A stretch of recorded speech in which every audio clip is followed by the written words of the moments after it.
Welcome to Dig Deep, the mining podcast. In this podcast, we go deep into mining news, hot topics, and live interviews with mining professionals and leading figures in the mining industry. Introducing your host, Rob Tyson, founder and director of Mining International and Mining International Executive, a leading global mining recruitment and headhunting agency. Hi, mining community. Welcome back to another episode of the Dig Deep, the mining podcast, the show that brings you the latest insights, thought leadership, and stories from across the global mining industry. Today's guest is Brandan Smith, who's co-founder and CEO of SiTration, a company redefining metal recovery with a chemical-free separation process. Brandan recently presented at the ACG Mine Closure conference, highlighting SiTration's breakthrough results in recovery yields and purity achieved without traditional chemical reagents. We're going to talk about how this technology works, what challenges obviously come with scaling innovation in mining, and what the future of resources recovery could look like as SiTration grows. So, with no further ado, let's welcome Brandan. Brandan, how you doing? Well, Rob, and I really appreciate the opportunity to be on with you and looking forward to the discussion. Yeah, great. As always, we always start these podcasts off. If you could tell us a little bit about yourself, a little bit about your career, how your career's developed, how you potentially got into the mining industry, a sort of stepping stone as to how your career developed to present day. And I always sort of reiterate that the actual audience does like this particular part of the episode. So take as long as you like to tell us a little bit about yourself. I'll try to keep it interesting and relatively brief so we can dive into the other topics. But originally I'm from Canada. I think my career so far has been marked by a series of sort of fortunate events, hard work, but also good fortune. I was able to come down to MIT for my graduate school work around 2013, 2014 kind of time frame. And that was sort of when things started on this track that I'm still on now that I'll talk a little bit about. And so that graduate school work was in materials science and engineering. That's the department that I joined at MIT. Coming down in 2013, I started working with a guy there named Professor Jeffrey Grossman, who then became and still is the co-founder and chief scientist at SiTration. And we're still great colleagues, great friends, and he's an amazing mentor of mine. So that was kind of what set off this track towards eventually founding SiTration back in 2013. So pivoting to what actually led to the company's foundation over a number of years, when I joined Jeff's group, we were thinking a lot about how can we have a major impact? And we looked first at the industrial sector. And based on some previous work his group had done, we looked a lot at industrial separations, which is a very broad, very diverse umbrella. But it turns out industrial separations globally are consuming 10 to 15% of the global energy consumption. So it's a pretty major impact. In many cases, it can be a negative impact if that translates to greenhouse gas emissions in terms of how you generate that energy, for example. And so our main thesis in my PhD and postdoc work with Jeff was if you could transition a lot of these standard kind of chemical and heat-based, thermally based separations, which is how things broadly work today, including in mining, by the way, you could reduce a lot of that energy consumption and have a major impact, not only societally and environmentally, but also financially, because you can actually reduce the operating costs, in many cases, the capital cost of these major industrial systems. And so that put us on this trajectory to look at membrane filtration as a separation alternative process that we think could be more streamlined, more profitable, more sustainable. And what we came out of at the end of that 5-year kind of effort was this new type of membrane filter. So it's a membrane filtration technology that's based on silicon as a materials platform. And I can dive into this more if you're interested and your audience is interested, but in brief, we basically found a new way of creating these very small pore structures in silicon in a very scalable way. And so you take your flat sheet of material, being the silicon itself, you chemically etch these nanoscale pores, these molecular scale pores from top to bottom, and then you have your membrane structure essentially. And so it's a very kind of streamlined, very scalable process that leads to this ultra durable membrane, unlike anything else on the market, that is also tunable. What that means is we can remove small molecules from liquids, we can remove ions from liquids, and that's where the mining piece comes in. And I'll kind of briefly go through the transition to the company, and can definitely circle back if it's interesting to the audience. But what happened was we knew we had this ultra durable membrane technology, and we filed some patents through MIT, which we now, license for SiTration. And we were looking for a place where we could provide maximum impact, out in the world in the industrial sector. And so initially we were looking mostly at wastewater treatment. That's kind of the conventional space where filtration is used. And that's still very interesting. But the problem there is one of economics typically. So you have to be kind of dirt cheap to be able to be a wastewater treatment process that can scale industrially. And so we started looking a bit more broadly at where can we maybe still have that impact in terms of the sustainability and the waste treatment. Where can we also create some additional value? I think for any kind of early stage startup or late stage startup, it's critical to marry both the impact and the value creation financially. Otherwise, it's an uphill battle with the investment, with the partnerships, with growing that commercial traction. And so, in brief, we came to mining by way of looking at lithium recovery from brine resources like they have in Chile, for example, and down in South America more generally, where you could maybe allow lithium to pass through the membrane, reject everything else, and you have a pure lithium stream. That kind of brought us and gave us visibility into lithium-ion battery recycling, where yes, you still recover lithium, which is initially the high concentration, which is really nice, but you can also pull out cobalt and nickel, for example. And around that time, we kind of became the genesis of a second technology arm for SiTration after we had founded the company in 2020, which was, yes, we're still going to filter this stuff and purify lithium, for example. We can also apply a voltage to the silicon and use it as an electro-extraction electrode. So much like you're very familiar, I'm sure, with electrowinning for copper, for example. So we're doing something very similar. We started doing something very similar for copper, cobalt, nickel extraction and lithium-ion battery recycling, which is a very acidic leachate typically after you grind up and dissolve that battery in acid. And we found, okay, well, we can do it in battery recycling very well. We're getting very good traction with commercial partners, but there's also this equivalent challenge in the vast, mining sector. And the opportunity there is just immense, not only for copper, but for cobalt, for nickel, for precious metals. And we can talk more about kind of where we're going today in terms of all those different products and targets. But around 2022, 2023, we started talking to folks like Rio Tinto, started to develop some partnerships to recover those very same target materials from a variety of mining streams, both on the waste stream side, which I'm sure we'll get more into, but also in the primary process of mining for things like copper and gold, for example. So long story short, and I'll wrap it up and we can circle back to whatever you find most interesting.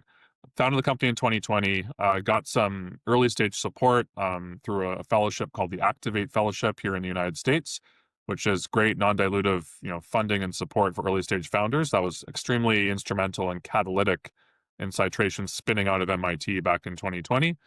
I was also very fortunate to get some support from the U.S. National Science Foundation, the NSF, and the DOE, and specifically ARPA-E here in the U.S., which funds these early stage energy-based technologies.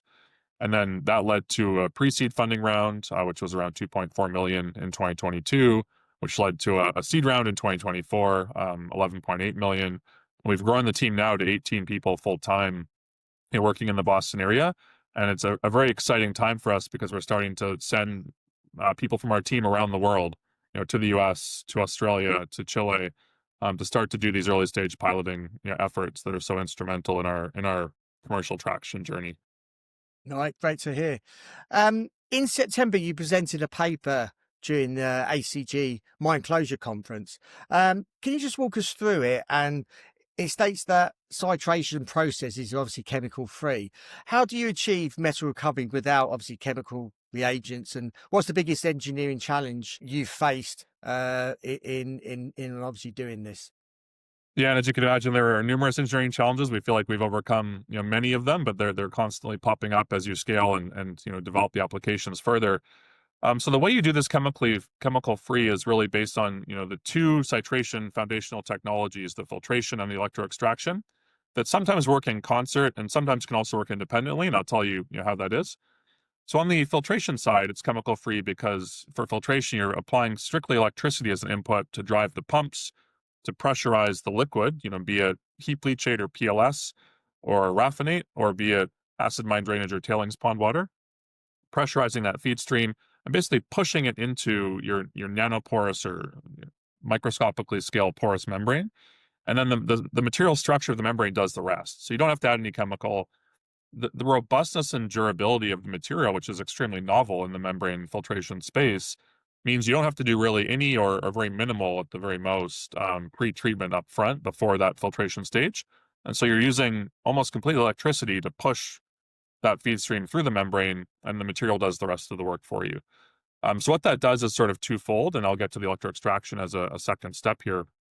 So first, you're obviously doing remediation in that you're cleaning up the water, or in some cases able to clean up the acid and recycle, say, sulfuric acid from your raffinate or PLS or your acid mine drainage, for example, through the membrane and back to the beginning of the process. So you save a lot of input chemical that you'd be using otherwise in that case. The second really important thing is we can also up concentrate everything that does not come through the membrane. So you're reducing the volume by pulling through, clean liquid. And then you're also retaining all the precious metals, the copper, the cobalt, the nickel, the rare earth elements, which may be in that feed stream. And that's important because when things are very dilute, say 1 to 5 parts per million, which is very common for rare earths, for example, you want to have them much more concentrated to be able to economically recover them in a very kind of streamlined and profitable way. And we can achieve that with our membrane filter in these ultra harsh, very complex environments that are really accessible to standard commercial membranes. So that's the filtration piece. And that's why it's chemical free on that side. The electroextraction piece, similarly, that material, those silicon-based electrodes are ultra durable. And so we can drop those directly into these really dirty, really complex, and really, saturated, concentrated feed streams. You can think of, pH 0, sulfuric acid-based, hydrochloric acid-based, nitric acid-based feed streams. We don't have to do any neutralization. We just take that directly into our module. We're having electricity once again as an input, this time as an electrochemical process. So we're basically using electrons to convert these metallic ions, copper 2+, to copper metal, essentially. At the same time, by virtue of that process, it's adhering to our electrode materials, just like you have in electrowinning, and we can actually recover the copper in a very similar way, just by mechanically removing it in a very kind of streamlined process from the electrodes, and then they go back in the stream and continue to harvest more copper. And this also works very well. I think one of the beauties of it is we can use the exact same hardware, the same box, for copper, for cobalt, for nickel, for a whole slew of precious metals, from gold, silver, platinum, palladium, even iridium, we can recover using this process. So it's very versatile, and the challenge really has been to make sure we're focused and working with the right partners to make sure we're adding the most value that we can in a very short time period. The paper mentions 90% plus recovery yields and 99% purity. How consistent are those results in obviously real world conditions and obviously beyond controlled test environments? Yeah, it's a really important question that we're asking ourselves all the time. So if you asked me that a year ago, I would have said, we are confident that it'll kind of convert or transition to real world stuff very successfully, but we're not quite sure yet. Luckily now in the past year, we've had the good fortune of working with these partners who have been able to share real samples and in fairly large volumes. We're talking, hundreds of liters. So they can ship that to us on site at the SiTration headquarters near Boston. There's a lot that goes into that in terms of looking at the composition of the materials. A lot of the shipping is international, so that's not a simple thing, but it's important. So we receive that and we run that through our systems. And we verify that what we get with the synthetic tests, where we make these complex recipes that partners share with us in advance, also matches what we get with the real world stuff. Because as you're very well aware, and the audience is well aware, you can't simulate real world conditions. You have to use the real sample. And ultimately, that means going on site. So initially, though, we're fortunate to be able to receive these things at SiTration HQ, the real stuff. We run large volume testing for many days, many weeks on end, and simulate those pilot deployments.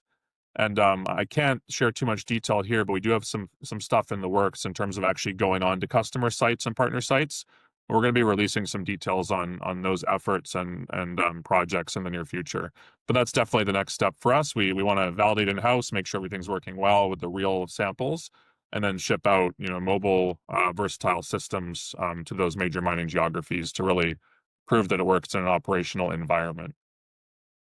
What are some of the most significant barriers to commercialization for mining recovery technologies?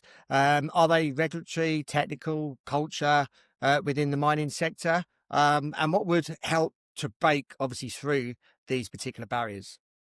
Yeah, also something we think about a lot. That's one of my main jobs, is interface with the partners and break down these walls, right, that allow us to progress quickly. I could talk a lot on this. I mean, I would say all the three things you mentioned are, right across the plate in terms of, high level of importance. I'd say in SiTration's case, the regulatory piece is really not as much of a barrier. Reason being, we're not, kicking off a new mining site. We're not digging in the ground. We're not using new chemicals. Actually, we're pretty helpful on that side of things and actually easing the regulatory burden on our mining partners, because we're saying you don't have to use solvent exchange. You don't have to use, 100 tons of lime per day. You're not producing additional chemical waste. You're actually doing the opposite. So we're moving to a chemical-free kind of process where we're actually minimizing the chemical waste production as opposed to increasing it. So it's actually a major regulatory boon for our partners when they can go, say, to the US EPA or the Australian kind of twin of the US EPA, that, hey, we're actually going to improve the sustainability and decrease the chemical waste production on our asset. That's a huge positive. There are massive technical barriers and cultural barriers, though, that we are sort of up against, as are all early stage mining, technologies and startups. So the technical one, I think, is one of scale and one of real world, kind of conditions, as you already highlighted. I'll take the conditions first because we already talked about it. I think a lot of technologies do really well in the lab, and then when you get in the real world, these streams are, of course, they're full of dirt. They're from the ground, and so you have stuff clogging up, whether it's a membrane or an absorption-based technology, where you can absorb it or filter from pure stream. As soon as you get, silt or algae, other stuff in there, suspended solids, ultra high TDS or dissolved solids, it gets very, very difficult for many technologies. So SiTration has a major advantage here in that we're almost impervious to a lot of these things. Yes, they can have an impact, but we're seeing very minimal, change in our performance based on synthetic versus real testing in almost all cases, which is exciting. The scale piece is afflicting everybody. So when you're operating at 10 liters per day or 100 liters per day, or even 1,000 liters per day in the lab, like SiTration is, and like we're going to be going on sites to pilot in the future at that kind of 1 ton per day throughput, you're still only a small fraction of what the commercial scale looks like. That could be thousands of tons per day of throughput if you're looking at a waste application or even on the primary kind of heap leach shape processing side. So really important to, move quickly, be very intentional, kind of scale up by factors of 100 at every kind of stage. And we're talking kind of every year or two, you have to do that. I think a challenge that you sort of alluded to as well, I'll talk about the cultural piece too, this kind of plugs into it actually, is that in startup world, you're expected to work on a 2 or 3 year cycle. And that's kind of the fundraising cadence, as you're probably aware. However, in the mining world, you're working on a 5 to 10 year cadence, just because of the immense scale and the challenge of implementing new technology, de-risking, mitigating the risk, and then building it is even a challenge in and of itself. So I think culturally, the mining industry, like many, um, major industries around the world, you can think about oil and gas, you can think about pulp and paper, chemical production, they are conservative for a good reason, because it's a dangerous place. New technologies come with a lot of uncertainty, both in terms of, personnel safety, environmental risk, financial risk. If the mine goes down for a day or a critical process goes down for a day, we're talking tens of millions of dollars of lost profit. So convincing people, and it's really incumbent on us to do that. We don't expect the mining companies to just say, oh yeah, SiTration can go on and do whatever they want on our sites. It's been a very educational process for us, and making sure the safety is above and beyond what's expected even by the mining partner in terms of how we consider safety for our systems and our personnel and the environment around us. And also trying to work with the mining partners to accelerate as fast as we can in terms of scale. So being very intentional about, okay, what's the maximum scale we can build right now that will help you, mining partner, de-risk the technology for yourselves? And what does the next step look like? Is it 100 tons per day? Is it 1,000 tons per day? 1,000,000 tons per day? Maybe not a million, but tens of thousands of tons per day of operation. And how can we get to that as efficiently as possible in this partnership? And it works for you, and it works for SiTration's timeline as well. Beyond copper, what other metals have shown promising recovery results, and what are the most significant applications of these particular metals?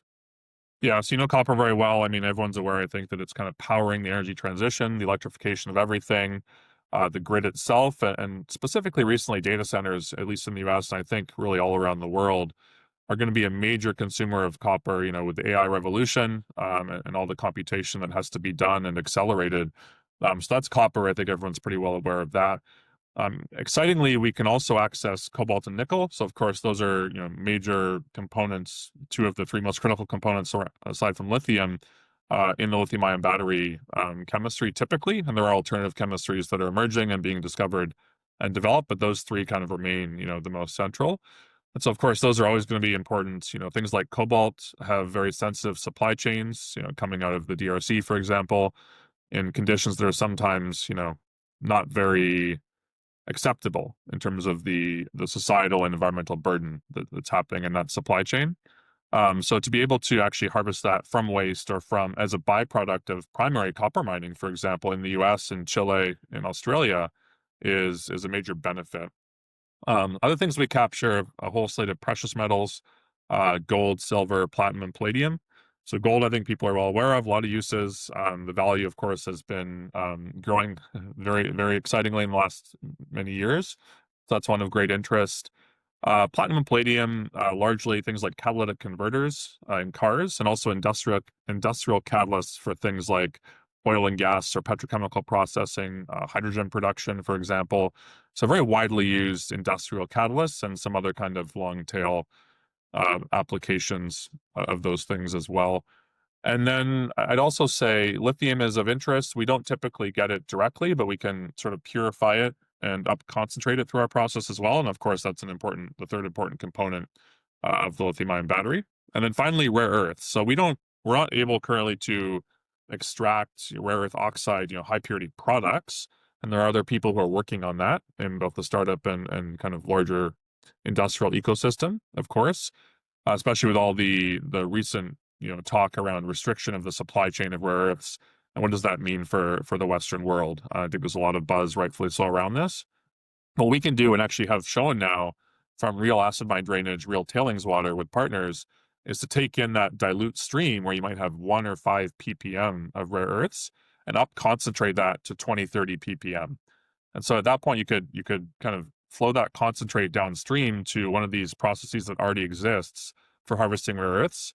But because the concentration is now 5 or 10 times higher, the efficiency of that harvesting and the economics are going to be 5 or 10 times better in many cases. So, and I guess people are probably aware, but rare earths are typically used in things like magnets and a lot of other sort of highly technical, highly strategic areas in the US and in the Western world. So a very important space to be watching. Given global demand for obviously critical minerals, can waste stream recovery meaningfully offset the need for new mining projects? And how do you anticipate technologies such as SiTration impacting domestic supply patterns of critical minerals? Yeah, another really good question. So the short answer is yes, absolutely. It can offset. I would say that we're probably never going to get away entirely from, mining, brownfield or greenfield mining. It's going to kind of be a mainstay, especially as the requirements and the supply chain demand is even, growing and growing year over year for things like copper, for example. So we're not going to be able to get entirely away from, new mining. But what we can do is drastically supplement the supply chain with critical minerals and metals recovered from waste. And so I'll get into your question in more detail, but there was a recent study in the journal Science, which is kind of, as you know, very highly regarded. And this was sort of a landmark study, I would say, where they actually estimate that almost all of the United States critical mineral and metal demand could be satisfied by the critical minerals that are already present in mining waste today within the United States. And this is probably very similar.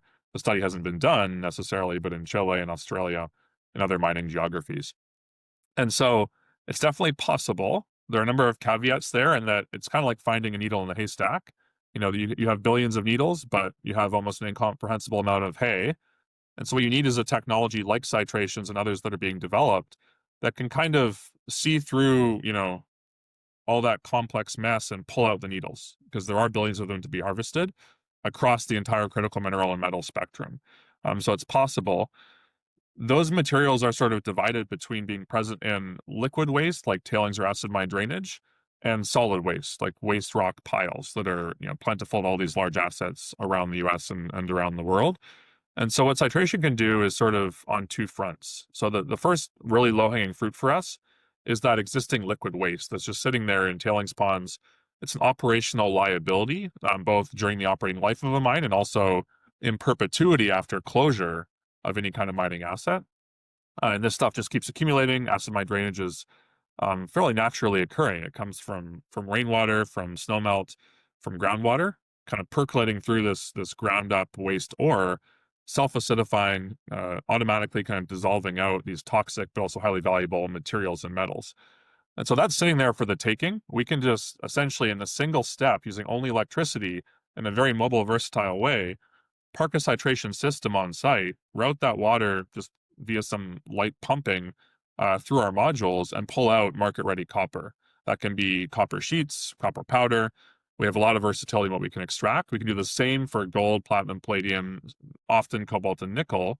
So that's a very low-hanging fruit. I think it really just requires us to reach a larger scale, which we're pushing towards all the time.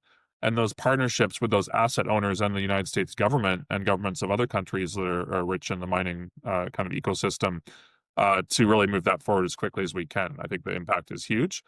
The second piece, where a lot of those minerals are still stranded in that solid rock, we can't, of course, run that through our process directly. But there is a large push now for this remining kind of effort. If you're probably familiar with what remining constitutes. Essentially, you have these kind of ready-made rock piles. And when those were dug up over the last 50 or even 100 years in some cases, it was considered a waste ore because the grade of the copper might have been fairly low. But over the last 50 years, really over the last 30 years, the average copper ore grade has dropped by 50% in this rock. And so now the stuff that's sitting in these piles is actually more rich in copper than what you have that you're digging out of the ground as your kind of primary mined ore. And so people are thinking about that and going back and saying, okay, well, why don't we just mine the stuff that's already being extracted in this kind of remining or waste mining type of thinking? And you can do things like leach that, for example. Now, not all mine sites or asset sites, and many of these don't have kind of a solvent exchange electrowinning processing capability, or, for example, a smelter. I believe there are only two operating smelters currently in the US, and there are not a ton of these solvent exchange facilities, although they do exist, I think, pretty broadly in Arizona with some of the major copper producers there. But in cases where you don't have that infrastructure, the only option now is to basically grind it up into a concentrate, ore, and send it off abroad, often to China or elsewhere in the world, to be smelted there.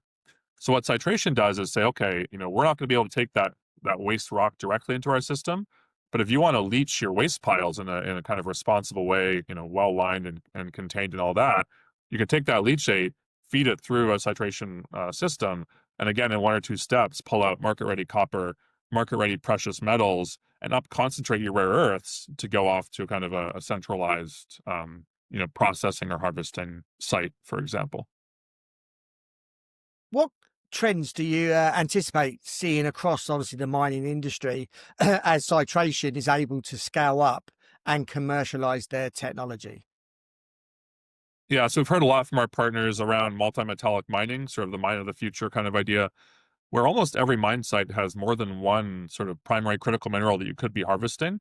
And in many cases, you're harvesting a couple of them. I think people have developed, complex but effective processes for harvesting a whole slate of materials that are all now critical and around the world. But it's not always economic. And what we're doing is we're still losing that long tail. And so in some cases, you may be harvesting copper and cobalt, but you're missing out on the rare earths. You're missing out on, trace precious metals, for example. Maybe you have some other stuff in there that could be of value as well that you're not capturing. So I think the mine of the future, enabled by technology like SiTrations, and this is right up our alley, is a leaching process that essentially leaches everything into a single stream, and then goes through a short series of SiTration modules or stages where you're pulling out gold, copper, maybe other things like cobalt, and rare earths at the end, for example, maybe some platinum, palladium. So it all depends on what the geochemistry of a specific asset looks like, or the geology, of course. But we're very excited about the versatility and the ability that we have to plug into almost any kind of feed stream. As long as there is stuff there, we're going to be able to recover it. So I think it's really about that streamlined nature, chemical free, ironically kind of driven by electricity. When you're trying to electrify the world with these critical minerals, we want that to loop back to how we're actually doing the mining, and making it much more versatile and nimble. And also mobile. I mean, I kind of alluded to this earlier. If you don't want to build $1 billion in capex solvent exchange electrowinning facility or a $2 billion smelter, you can park, say $100 million of SiTration equipment on site, kind of capture that resource to whatever extent you can in a responsible way, and then you can take that stuff offsite and leave it sort of as you found it, or even in some cases a better condition if you're also remediating that waste stream on site as well. So I think that's the trend that we're seeing with partners. It's not going to happen overnight. It's a bit chicken and the egg. You have to have the technology and the solution to be able to do that before you can move in that direction. But what we hope is to scale rapidly with these partners so that we can prove to the world, hey, we can do this. It works great. It's ultra profitable, and it's also very responsible. And then we're going to see that adoption, and we'll kind of work incrementally in that way. Finally, how would the mining industry transform? And I suppose, what would a mine of the future look like if SiTration technologies were fully integrated from exploration through to closure in any mine site around the world? Yeah, so as you know, we don't have much of an impact on the exploration part, although it might change how that's being done by others. I think you can be and we've heard this trend emerging, I think independently, but I think we plug well into this and really enable it and unlock it. There's a couple of things. So one thing is you can be a lot more surgical and a lot more targeted. So there is a lot better, a lot of exploration technology. I know that's a hot area of development in mining. You have like, muon radiation that you can use to really detect in a very granular way what you have in the ground, and a lot of other sampling techniques that are large improvements to what's been done before, instead of just coring 1,000 times around your mine site and going from there. So what that means is you can do things like in situ recovery, where instead of doing open pit mining, it's underground, but even more targeted, where you can actually do something akin to fracking. You're probably familiar with this, where you inject the lixiviant into the ground, again, in a kind of contained way, if the geology is appropriate. And then you pull up the kind of PLS, or the leachate that's now laden with these metals, and you're really not disturbing the surface almost whatsoever. And then what SiTration does then is, given the mobile and versatile nature of our systems, instead of building an SXEW plant or a smelter, we can just, again, park our shipping containers on site, harvest that resource because it has to be mobile, much like fracking would be, for example, and then move on to the next site, along with that in situ recovery operation.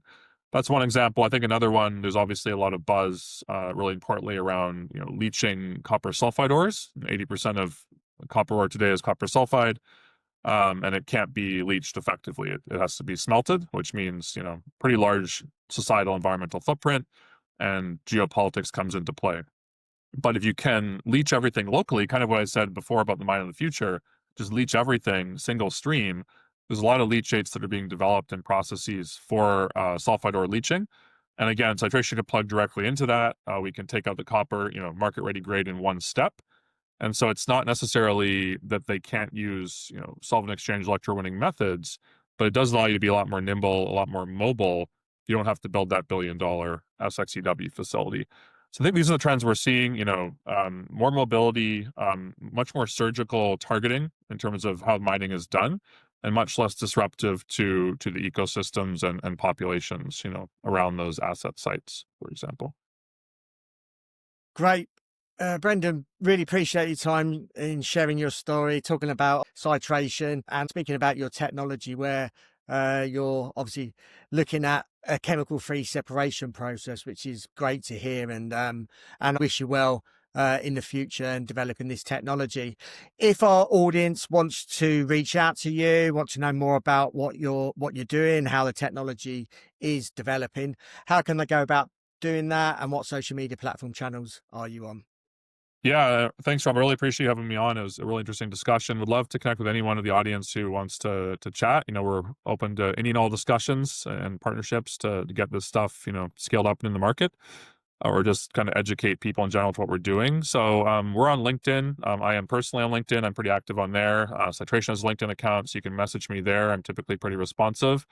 Also my email, you can feel free to email me. It's bsmith, so BSMITH, at SiTration.com. So please feel free to do that. And if people want to reference this episode, very happy to engage, with the audience as well. Yeah, no worries. We'll include those in the show notes accompanying this episode for easy access to our listeners. So wish you well in the technologies in developing. And yeah, it sounds a great, obviously, concept, and hopefully it can move forward into obviously full scale production and ramp up. So good luck with everything. Awesome. Thanks so much, Rob. I really appreciate it and hope to keep in touch. Yeah, great. Thank you for listening. Hope you enjoyed that episode. As always, appreciate your continued support. Please keep sharing these episodes far and wide. Obviously, this is a new technology, and I mean, what great technology it can be once it's developed. Obviously, have a chemical-free separation process for a variety of different commodities. So please look them up. If you've got any questions, obviously feel free to reach out to Brandan. All the details are in the show notes, so I encourage you to follow them and reach out if you have any questions. So thank you again, and until next time, happy mining. Thank you for listening. Remember to reach out to Rob via the show notes, and be sure to subscribe and leave a review. Until next time, happy mining, helping each other to improve the mining industry.